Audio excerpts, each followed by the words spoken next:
How's it going, everybody? Welcome back to the Rupp Effect. I'm your host, Jay, and today we will be talking about the Modern Warfare 2 beta. Now that the beta is over, we can now look back and talk about what we liked within the beta and what we didn't like. Let me start off by saying this is just my opinion, and some of you will agree with me and disagree. So with that said, I would like to hear your guys' opinions in the comments below. Do we see eye to eye or not so much? What would you like to see them add to help you make a decision on buying Modern Warfare 2? So let's start off with the overall design for this year's Call of Duty. It feels way better than Modern Warfare 2019. I really enjoyed it this time around, and that's because of the map design. Infinity Ward so far got it right with the 4 maps we received on the beta for 6v6. Every one of these maps played at a much faster pace. Yes, some lobbies moved a little slower than others,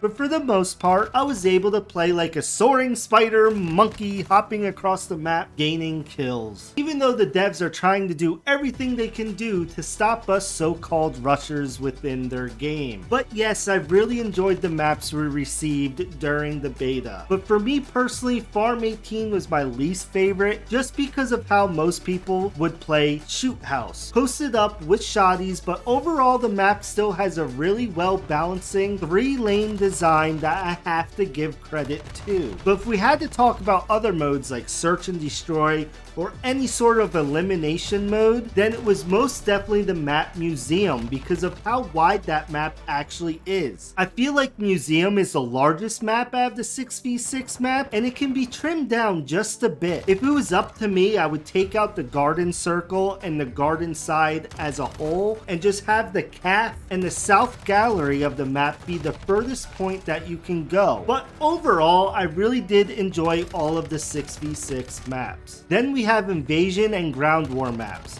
I have to say, all these maps were also much better built than the previous Ground War maps on Modern Warfare 2019. So within Modern Warfare 2, these massive maps also have 3-lane designs with much more buildings, but there are also still tons of open spaces, unlike the previous Modern Warfare 2019 installment. It didn't feel as clustered, and the combat didn't feel as congested in just one area of the large-scale map. Like in the map Anaya Palace. The palace was where mainly all the gunfights happened, and the map in general was very pointless. I felt like this year's Modern Warfare, the large-scale maps, there was never a dull moment. If you decide to run up the middle or go exploring, there were always gunfights taking place somewhere, which had me engaged the whole round. That being said, I'm not a huge Ground War fan, but I did enjoy taking the brand new chopper and trying to snipe people from it, and it also got me a great view of the Warzone map. The Warzone map looks beautiful. I can't wait to get my hands on Warzone 2.0. The map looks so good. I just really hope the pacing works out. I would like to add, I enjoy the invasion mode and the bots that come along with it. I know a lot of content creators and my friends are against this mode, but for me, it was actually a nice warm-up mode for sniping and just a different pace in general away from 6v6. I think if you take the bots out of invasion, the pacing and the constant fast action would slow the mode down a lot. But as of now, I love this mode just to warm up my hands. It's going to be great for adjusting your aim for long shots and leading your shots up for Warzone 2.0. Or like I said before, just a good change of pace when skill-based matchmaking is ruining your 6v6 experience. Talking about skill-based matchmaking, I'm glad to hear the devs are responding to the feedback with lobbies disbanding after just one match. I hated this in Modern Warfare 2019, and I hope they go back to the way of the old lobbies worked before Modern Warfare 2019. And maybe that will help with some of the skill-based matchmaking that plagues Call of Duty to this day. I think it's time for them to really scale the skill-based matchmaking back. It's a horrible system, and it truly takes away from an enjoyable experience within their 6v6 modes. So Activision, Infinity Ward, please take out skill-based matchmaking in Modern Warfare 2. Out of all of the developers for Call of Duty, I feel like Infinity Ward has the most satisfying gunplay. The guns just sound very well designed. If you listen closely, the guns even sound different from aiming down sights to when you hip fire. That attention to detail is why Infinity Ward is still on top of their game when it comes to gunplay. I am happy with the return of open chat lobbies. After weeding out all of the trolls, what made Call of Duty awesome back in the day was developing new friendships and finding cool people that enjoyed the same game and game modes as you did. So I'm really happy to get that element back within the Call of Duty franchise. The Gunsmith is a cool addition to the Call of Duty franchise. Now we get a family gun tree with different types of receivers that you can unlock for that weapon, and within each receiver are different attachments you can unlock that are universal to all other guns. At first the system was a little overwhelming, but after messing around with it and playing with different weapons, it started to come to me more clearly how the Gunsmith system works. I find this being a really good progression system, and it has you playing with multiple guns, eventually rewarding you with all sorts of attachments to mess with for your favorite gun setup. The audio in Modern Warfare 2 is much better than Modern Warfare 2019. Maybe too good, because the footsteps are super loud, and for someone that loves to actually be able to hear footsteps and understand where they are coming from, I wouldn't mind them tweaking it down another notch. Nothing too crazy, but another level down wouldn't hurt. But that being said, I loved that they addressed the issues with footsteps from their previous installment, that is Modern Warfare 2019, which footsteps felt non-existent, so I don't want to complain too much on this one other than turn it down just a notch or two for regular 6v6 multiplayer. I fully believe the footsteps are perfect where it is for modes like Warzone and DMZ, where it is way more important to understand where your enemy is coming from using audio cues. So let's move on to character movements. The movements have changed since Modern Warfare 2019. I have to say, for the most part, it is for the better. No longer you can slide cancel. For some, this is a bummer. For me personally, it doesn't stop me from enjoying the game. If it was there, I would use it. If not,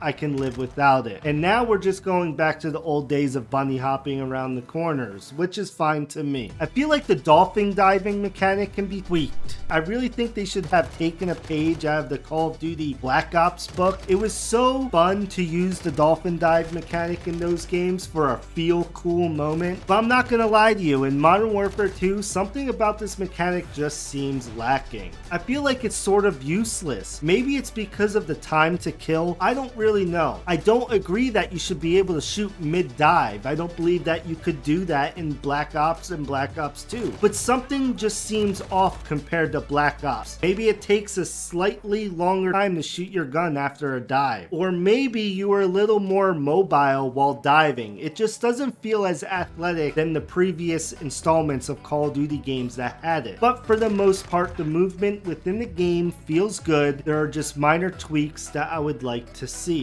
Now that we're on the topic of tweaks, let's go through some of the things I would like to see changed. So let's start off with the perk system as of now. Infinity Ward has changed the perk system where we unlock certain perks during your match. To be honest, I do not like this system. I feel like the perks of the past weren't broken and didn't need to be fixed. But I'll probably just have to get used to it because I doubt they will go back to the classic perk system. For the last 24 hours of the beta, where we got all of our perks at a much faster rate within the match, which I did like than from their previous time frames, but it was still just lacking and feels more like a bare bone match for a period of time. Infinity Ward is really trying to push for realism within their game, and I just don't understand why they don't keep it as a mode and leave horror alone. But another thing they also changed was the enemy nameplates. They do not appear anymore. After a while, I got used to the no nameplates, but I wouldn't mind seeing the nameplates return, because I would at times see a blue dot of a teammate on the screen hovering over an enemy, and I got killed a few times that way because of the lack of red nameplates. So we need some sort of way to tell the difference of your teammate versus your enemy. So even if they decide to just put a red dot over the enemy's head, this would help much more than having no indication of an enemy whatsoever. So we're just gonna have to wait and see if they address this issue or leave it as is. The TTK, time to kill within the game, for me personally is fine. I enjoy it, but throughout the beta, we all had that one time when a person turned around and literally one or two shot us, and we were left picking up our jaws off the floor. But I believe this is not a time to kill issue. It's actually a netcode issue during the beta, and hopefully they can fix all of that up before the release of the game. The time to kill within the beta, the actual data shows around the middle ground of previous Call of Duties. I'll throw a chart up on the screen now so you can see the difference between each Call of Duty's time to kill. But of course, this data is only collected from what guns we have within the beta, so this will change a tad. But as shown, it takes a lot longer to kill somebody than in the previous installment of Modern Warfare 2019. And we also have 9 other Call of Duties that had a way faster time to kill than Modern Warfare 2. So yeah, I really believe it's a netcode problem within the beta, and that's why we feel like we die instantly at times. Hopefully they will fix all of this by launch. Also, I won't get into it much, but Dead Silence needs to be a perk. I know Infinity Ward will not change their minds on this. They are set on their ways, but I will still argue the fact that the game needs Dead Silence as a perk. For 6v6, it was never an issue in previous Call of Duties, and honestly, for elimination modes, it used to be a must-have perk. And lastly, on this video, I'll talk about the menus for Modern Warfare 2. For me, the menus were somewhat confusing at first, and it was odd that you had to click on so many tabs before you could get to the typical Modern Warfare screen where you can select your loadouts, operators, and challenges, and more. So hopefully they make the menus more user-friendly before the release, but my guess, we might be stuck with what we saw in the beta. But overall, Modern Warfare 2 has a lot of potential to become one of the must-own shooters on the market. If they can listen to the community feedback and fix the right things, I feel like this year's Modern Warfare can be a really, really good video game. If they nail DMZ mode and Warzone 2, I think first-person shooter fans are going to have a very enjoyable 2 years. That's all I have for you guys today. If you liked and watched the video until the end, hit that like button and don't forget to subscribe. Alright guys, I'll catch you on the next video. See ya!